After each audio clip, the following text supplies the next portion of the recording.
Durante la mayor parte de la historia humana, las personas han creído en alguna especie de reino espiritual que existe a la par del mundo como lo conocemos.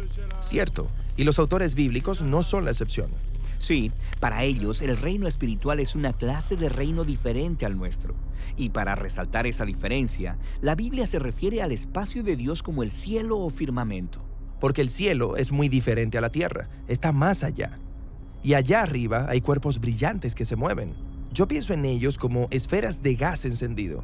Pero cuando los autores bíblicos miraban hacia arriba, las estrellas les proveían una manera de hablar y pensar sobre los seres espirituales. En la Biblia se les conoce como los hijos de Dios o los poderes y autoridades, y a veces incluso como el concilio divino. Eso suena como algo realmente importante. ¿Qué hace el concilio divino? Bueno, se presentan en el capítulo 1, donde se les llaman huestes celestiales, esto es el sol, la luna y las estrellas. También se les llama señales, lo que quiere decir que su poder y estatus simboliza y apunta al poder y al estatus de Dios. Sí, entonces en Génesis 1, Dios las designa para gobernar sobre el día y la noche. Exactamente. Y luego, después en la Biblia, se nos dice que estaban celebrando el poder y la creatividad de Dios cuando Él creó el mundo. Como los fanáticos en un partido deportivo. Sí, así. También hay historias en la Biblia en la que Dios invita al concilio divino a participar en la toma de una decisión, como cuando ayudan a decidir cómo derrocar al rey corrupto de Israel, Acab. O en el libro de Job, donde debaten la política de Dios de recompensar a la gente que hace el bien. Así que son como el equipo de trabajo de Dios. Pero, ¿para qué necesita Dios un equipo? Si es lo suficientemente poderoso para crear todo el universo, seguramente puede gobernarlo sin ayuda. Bueno, Él no los necesita, pero aparentemente el Dios de la Biblia desea compartir su autoridad con otros. Oh, sí. Dios comparte su gobierno con compañeros humanos en la tierra. Y así, de la misma manera, hay una historia paralela de Dios compartiendo su autoridad para gobernar con compañeros espirituales. Sí, hasta que todo se derrumba en una rebelión doble. Entonces, tienes humanos que quieren gobernar la tierra en sus propios términos, y ellos empiezan a construir su propia nación, utilizando sus propias definiciones del bien y el mal. Sí, la famosa historia de la construcción de Babilonia. Pero mira esto. Cuando los autores bíblicos como Moisés o Isaías regresaban a los orígenes de Babilonia, miraban más que una rebelión humana, también miraban una rebelión espiritual. ¿Cuál fue esta rebelión espiritual?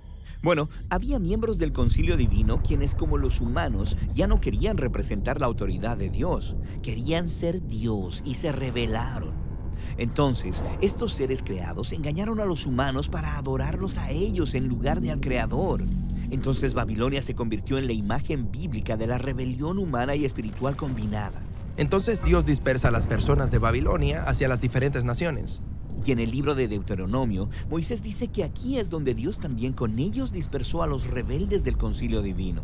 Así que las naciones son entregadas a los poderes espirituales. Sí, esta es la razón por la que cuando los profetas bíblicos miran los imperios violentos de la época, ellos ven dos dimensiones en todo el caos y la injusticia. Rebeldes humanos quienes están siendo corrompidos por la adoración a rebeldes espirituales, los ídolos del dinero, el sexo y el poder militar. Sí, cuando los humanos le entregan su lealtad a estos poderes, eso lleva a un mundo como el nuestro. Cierto, el mejor ejemplo de esto es la historia del Éxodo, cuando se nos dice que el genocidio egipcio de los israelitas fue inspirado por Faraón y los dioses de Egipto. Eso es realmente intenso. Pero no es el final de la historia.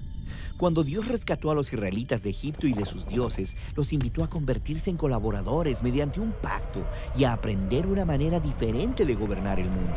Y ellos están de acuerdo, pero al final no honran esta alianza. Ellos entregan su lealtad a otros dioses. Y entonces, esto los lleva a su exilio en Babilonia, donde se convierten en esclavos, otra vez, de una nación extranjera y de sus autoridades espirituales, esperando un nuevo éxodo hacia la libertad. Y aquí es donde se levanta la historia de Jesús. Él dijo que estaba aquí para rescatar al mundo y quitárselo a los rebeldes. ¿Cuáles rebeldes? ¿Los humanos o los espirituales? Exactamente. Para Jesús todo estaba conectado.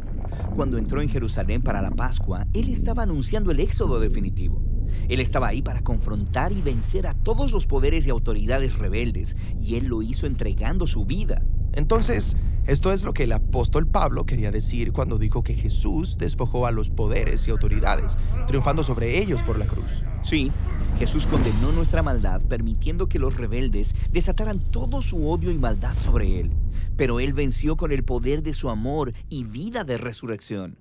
Luego, Jesús le dijo a sus seguidores que toda la autoridad en el cielo y en la tierra ahora le pertenecen a Él. Sí, el compañero definitivo, a la vez humano y divino. Estas son muy buenas noticias. Sí, esta es la razón por la que los apóstoles empezaron a invitar a todos a entregar su lealtad al Jesús resucitado para que descubran la libertad y una nueva manera de ser humanos. Ahora, aunque Jesús obtuvo la victoria decisiva sobre los poderes rebeldes, no los destruyó.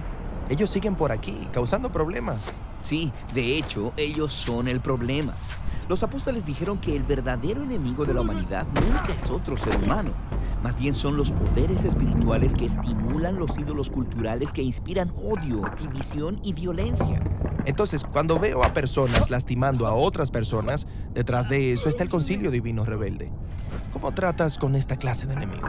Bueno, el apóstol Pablo dijo que podíamos resistir vistiéndonos de las características de Jesús, como una armadura, fidelidad, justicia y paz.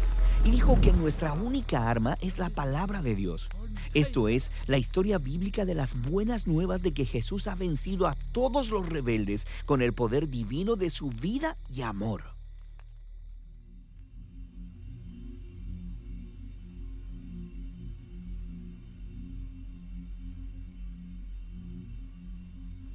Acabas de ver un video sobre el concilio divino. Junto al concilio divino hay más seres espirituales en el reino de los cielos. Se llaman ángeles y querubines. Eso es lo que veremos a continuación.